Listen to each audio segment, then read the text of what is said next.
Hello everyone, Chromoid here. As you may or may not be aware, I'm starting a new tournament series called Tank Wars. We have 41 entries and it looks like it's going to be a blast. But I thought I'd do kind of what some people in the forums have done for other tournaments. I'm trying to remember right now. I cannot remember the name of the guy who did the reviews for Battleship Brawl. I'm so sorry. Remind me, and I will mention you. But it kind of inspired me to do the same thing for this tournament. Just give people an idea, because if there's just one thing that I have learned from just starting this tournament and getting all these entries, it's that there are a ton of creative people in this game, and like the amount of ideas that are in this game that represented by the players is just staggering. So I thought it'd be cool to go through and show you guys some of the tips and tricks that people have used in their entries. So first off, let me just explain what's going on here. All these entries are submitted on a single blueprint, and this is done by use of a spawn stick, which is this weird wooden and lead thing you see here. They're going to be different kinds of spawn sticks as I go through the entries. Everyone has a different style. Some have made theirs a little more flashy. Some are just very plain and utilitarian. All they're designed to do is to hold these sub-vehicle spawners on the back, these little blue and yellow things, and they have no AI or anything, so when I spawn them in on an enemy team, they will automatically despawn after 10 seconds for not having an AI. But that's okay, they're not supposed to fight or anything, they're just here to put the tanks down where they belong, and they enable me to have everything on one blueprint rather than go through and put each individual tank down where the user says for them to be. In this case, the user just says all the tanks are here, put it wherever, and it'll be good to go. So, all that aside, this is the Corner Cutters by GXY, and we're going to start on the left and go with his first tank. I don't know if it's a light tank. It's called a flashlight. It is a light tank. Flashlight tank. I've got the game paused right now, so they don't take off on me, but I'm going to go ahead and unpause it and look at one of these little guys. So, first off, we see the flashlight capable of roughly 44, 45 meters per second. Yeah, climbing up to 50 meters per second. The team is kind of prone to colliding with each other, as you can see. These, I think, maybe the missile tanks are as fast, but these are roughly 50 meter per second light tanks. They have a very light gun on the front here. Whoops. Not what I want to do. Hold on. Very light gun on the front. It's a twin cannon, 130 millimeter auto cannon. I don't know how fast it fires. I haven't tested it, but it's just a fast little tank. It gets in there, does some damage. I forget what kind of ammo this uses. Okay, yeah, so it's a solid sabot. It's a kinetic round. And there goes the tanks colliding into each other, as I mentioned. Hopefully there'll be enough left for me to review the other ones when we're done. But that's all this is. This is a very, very low-profile tank. And we're going to go over here and look at the next one. I probably should put my guy over here so we don't have that happen again, but who cares. Yeah, one of the missile tanks seems to have run afoul of the gigantic ones over there. We'll get to those in a second, but here's one that's still alive. These are kind of suicidal. They're completely wooden, so they're very fragile. I don't get the feeling they're supposed to be in the front lines, but they tend to run around a lot, so I suspect they will be on the front lines. They carry very short explosive missiles, I think. It's just explosive? Yeah. They're laser designated, and they're meant to go up close. I guess they are frontline tanks. They're meant to be very fast. They run up close, and they bop people in the head with these short-range missiles. That's pretty much all there is to them. Okay, I'm going to fix this. Kind of embarrassing, but, I'm still learning how to do this whole YouTube thing, so bear with me. And last but not least, we have the Slug. I'm going to read the name off. The Slug, Massive Extreme Tank Assaulter. Basically, it's a tank destroyer, and you can see why. It's very much a forward-facing. It does have a turreted gun, but the turret is inside of the gun's of the hull, so it really can't rotate like a turret. It just gives it more of an angle to sweep left and right. And attached to the gun itself is a massive shield. Now the shield doubles as protection and detection. As you see over here, there are big old rangefinders on the bottom and top of each of the left and right side of each shield. So like I said before, or as I've mentioned on the threads, the tournament features partial automatic detection, so I've set the detection to 70%, which means that the tanks can detect and fire at other tanks or other enemies with some accuracy, but it's not very good. So if you have, you can You can choose to skip detection altogether, and your tank should still be able to fire in the relative ballpark of where the enemy is. But get something like that flashlight tank that just collided with the slug over there, with 50 meters per second, you're almost guaranteed to never hit anything. So detection is not needed, but it's a good idea to have it. That's enough of that. This is another small caliber. In fact, it's only 30 millimeters. Very, very small caliber guns here. Again, two-barreled, but it's got a massive amount of railgun pieces on it. I don't. Let's see. Whoops. Railgun usage next shot is 5,123. I'm not sure exactly what that adds up to for these shells. We'd have to go in here and look at it. I have to get off the turret first. There we go. Another cool thing about this tank is that the turret itself is still protected by some small amount of metal armor on the inside too, so all of that rotates. So even if you punch through the big shield on the outside, you have to go through this bit of shielding here to get to the internals. And I'm not sure, but I think these also fire kinetic. I don't think high explosive does anything at that caliber, so I'm going to assume those are kinetic rounds. But you see in here we got a bunch of engines, batteries of course, because railguns draw off of electricity or energy. They don't draw off of engine power. Engines have to power these and feed them. And I believe, if I'm not mistaken, yeah, he's got electric engines attached to the battery banks to provide some extra power. That might also be a bit of an infinity drive. I'm not going to explain that right now. It's just basically a drive that can charge itself over and over because from the depth physics. Okay, yeah. Bunch of railgun casings to amp the power on the railguns. Let's do something real quick.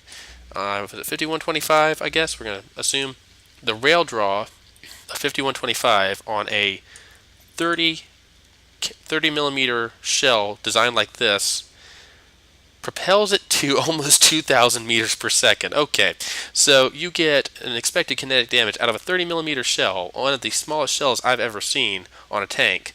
You get 726 damage per shell and an expected armor pierce of 52.2. That is a huge amount of armor piercing. It basically nullifies anything except heavy armor, which can actually block. Well, it pretty much is just like sneezing on heavy armor, but everything else will die within 2 shots, or maybe 3. I don't know. And I didn't look at it earlier, but does this use? Yeah, those are belt-fed autoloaders. So it's going to fire multiple shots very, very quickly, and then have a long reload period, and then fire again very quickly. That's going to be an interesting design to see. Now we have some repair bots here. And it is mostly metal armor. I kind of expected, with as massive as it is, there it is, there's some heavy armor in there. Just around the AI in the tail, and there's none on top. So, arcing fire like a cram shell is probably going to be very bad news for this tank. Metal's still strong, it really is, but I just, man, it melts faster than you think it would. Anyway, that's the slug.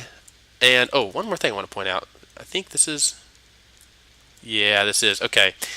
Kind of a design that has come out as, I think, well, not as a result of this tournament, but it's really come to light in this tournament. And I think a lot of that's because people have been using it. I hope I'm right, at least. Let me see here. No. Okay. Okay, yeah. Okay, this does use what I think it is then. Sorry, I'm trying to figure out what's going on here. This is a very, very odd looking arrangement. I'm trying to figure out where the turret begins here. Where's the turret? I'm getting confused here. Oh, derp. I went by it. It's right here. Okay. I'm trying to make sure I understand this right. This is a system I'm not used to. Yeah, okay, good. So, sorry about all that. But basically what this tank does is it uses tank steering, differential drive. None of these wheels actually turn, like rotate horizontally, like a car wheel does. They're all straight. They just move forward and backwards. That's all they do. Yet the slug can make very sharp turns if it wants to, and it does so through one of the 2 methods that I've seen of making tank steering work in this tournament. And I think this is honestly the cooler and maybe even more efficient way of making it work. There is a gap here. I'm going to close it up so we can see it a little bit better. You can see there's the turret right there. The back end of the turret's got this wooden block on the back. Now it's hinged up here in the front. There it is right there. So when an enemy is present, the turret's going to turn. Say the enemy's over here to the west. The turret's going to turn to the west, right? To face that way, even if it can't shoot. That's just how the AI works. Well, that means that the wooden block here is going to swivel to the, well, left of the tank, because the turret's turning that way. This wooden block's going to swivel over here. This ACB right here is set to activate if an object is in front of it within 1 meter. Now, obviously, when this wooden block gets here, it's going to get stopped by the ACB. It won't go through that. The turret's not allowed to clip through objects like that. So that means that the ACB will trigger because it's got the block right in front of it. And the effect is it will activate Control 11. Now, if I'm not mistaken, A, B, C, D, E, F, G, H, I, J, K. K is the left steering button, or I'm sorry, the right steering button on the keyboard for vehicles. So basically all this does is when the turret turns this way, it will activate the K button. And when it turns this way, of course, this will activate the H button, which is, yep, 8. Okay. When that happens, these wheels, which are set, let's see here, yep, you can go here and hit Q on every wheel, and I mean, I know there's a copy-paste function, but man, that's a lot of dedication to do. But you go hit Q on a wheel, and you can set individual inputs here. So you have T, Y, U, I, O, G, H, J, K, L, and you'll notice that U, H, J, and K have been adjusted, kind of like a typical steering or movement arrangement in a game. From the depths, it uses the right side of the keyboard rather than the left side. But you have here U is up, J is back, K is right, and H is left. And remember the ACB said if the turret turns to the right, you're going to hit K. Well, in this case, K is going to deactivate these right side wheels. So they're going to or not deactivate, they're going to reverse them. So the turret turns to the right, these wheels are going to reverse. And what happens is, at the same time, over here, when K is pressed by the ACB, these wheels are going to go forward. So you get a tank style motion here with these wheels reversing and these wheels going forward, and it turns to the right. Now, I'm going to try to get in here and demonstrate it for you. I'm in the wrong tank. And we're just going to, I'm just going to see if I can, whoop. Wrong tank. Let's see here. I am not prepared for this, am I? Alright, so I'm going to turn the turret like this, and you can see the tank immediately begins to turn to the left. Now if I turn the turret to the right like this, and it turns very slowly because it is a massive turret, and turret speed is directly related to how much mass it has on it, it turns to the right. Now if I deactivate it like this and I go straight forward, the tank stops moving altogether. Now if it's supposed to go forward, there's ACBs in there that will also drive it forward if enemies are nearby, and there are also ACBs in there that are set to drive it backwards if it gets too close to an enemy, so it will never go below a certain range of an enemy if it can help it. This is just a very interesting design. It's one of those things I was talking about. I would never have thought of this in a million years. This is the culmination of several people, different people across the forum using different techniques, and then somebody taking them, combining them into this turret-driven tank steering mechanism, which is just so cool, and eliminates a lot of the drifting issues that you get when you use the regular steering wheels. The steering wheels will turn like car wheels, and then your tank starts to turn, and once it reaches the position the AI wants it to be, the wheels straighten out, but the tank continues to kind of spin in a slide, and then the AI freaks out. This eliminates a lot of that sliding motion, and it's just a really cool idea. But that's the corner cutters, as one of them runs away with the spawn stick.